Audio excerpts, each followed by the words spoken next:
જે આપણા માટે ખૂબ મહેનત કરે છે, કાયમ આપણા માટે ચિંતા કરે છે એવા ધારાસભ્ય જે જેવી કાકડિયા સાહેબ, હિરેનભાઈ તેમજ મંચ ઉપર ઉપસ્થિત તમામ મહાનુભાવો, બગસરા શહેર આજુબાજુના વિસ્તારમાંથી પધારેલ તમામ આગેવાનો, વડીલો, ભાઈઓ, બહેનો.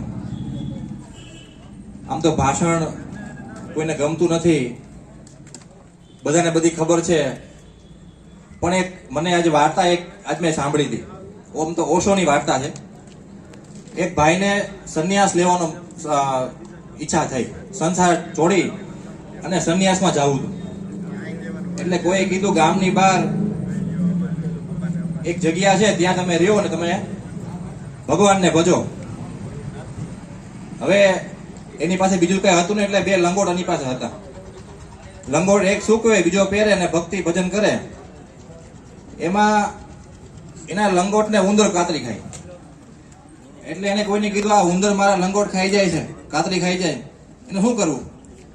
કોઈ કે બિલાડી પાડો, તો આ ઉંદરનો પ્રશ્ન દૂર થઈ જાય. બિલાડી પાડી.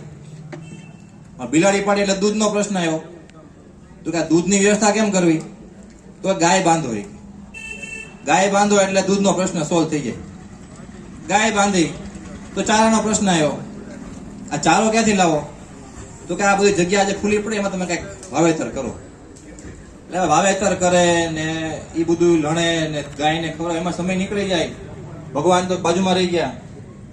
કોઈ કે ગામમાં એક વિધવા બેન છે, એને તમે અહીંયા રાખો, તમારી સેવા ચાકરી કરશે, એટલે તમે ભગવાનનું ભજન કરી શકશો. એટલે બેનને લઈ આવ્યા. બેન સેવા ચાકરી કરે અને આ એનું બધું કામ કરે. એમ કરતા કરતા બેનાને લાગણી થઈ ગઈ.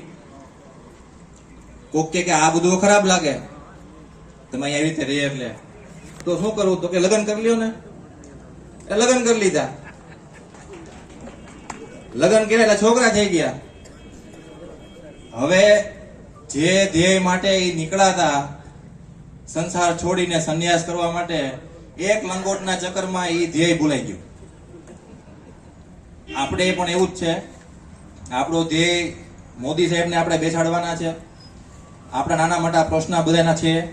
એ પ્રશ્નોના ચક્કરમાં આપણે આપણો ધ્યેય નો ભૂલી જાય, આપણે યાદ રાખવાનું છે.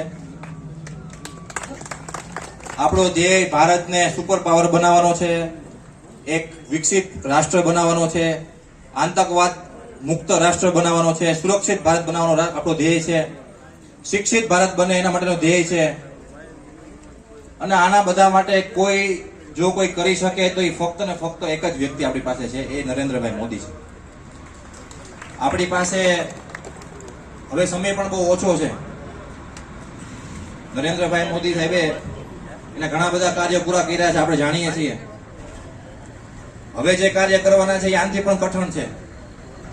એ કાર્ય કરવા માટે જે સંખ્યાબળની જરૂર પડશે, એ સંખ્યાબળની જવાબદારી હવે તમારી મારી બેની છે. આપણે અહીંથી આપણા ઉમેદવારને ચૂંટીને મોકલશું તો એ સંખ્યાબળમાં વધારો થશે, અને એમાં એનું જે ધ્યેય છે એ તમારા અને મારા કુટુંબ માટે, આપણા ભવિષ્યના કુટુંબ માટે એ જે છે એ પૂરું કરવાનું છે. આપણે લાંબી વાત નથી કરતો. આપણે બધાએ ભેગા થઈ ખૂબ સારું મતદાન કરવાનું છે. લોકો આપણા વિસ્તારને એમ ન કહી જાય કે તમારા વિસ્તારમાંથી મત અમને ઓછા મળ્યા. એ જવાબદારી અને એ પ્રોમિસ તમારા બધા પાસે હાથ લેવાનું છે. જે બધાને ખબર છે, ચૂંટણી બહુ ઇઝીલી ચાલે છે. આપણું વાતાવરણ ખૂબ સારું છે, જીતવાના છે એ નક્કી છે. પણ આપણે બધાએ એમાં સહયોગી થાય એ આપણી ફરજ છે. આપણે આપણા બધા મિત્રોને, સગાવલાને કહી આપણે એ આ જે કાર્ય છે એમાં આપણે સહયોગી થવું પડશે, ભાગીદાર થવું પડશે. એ બધાને ખાસ વિનંતી કરું છું.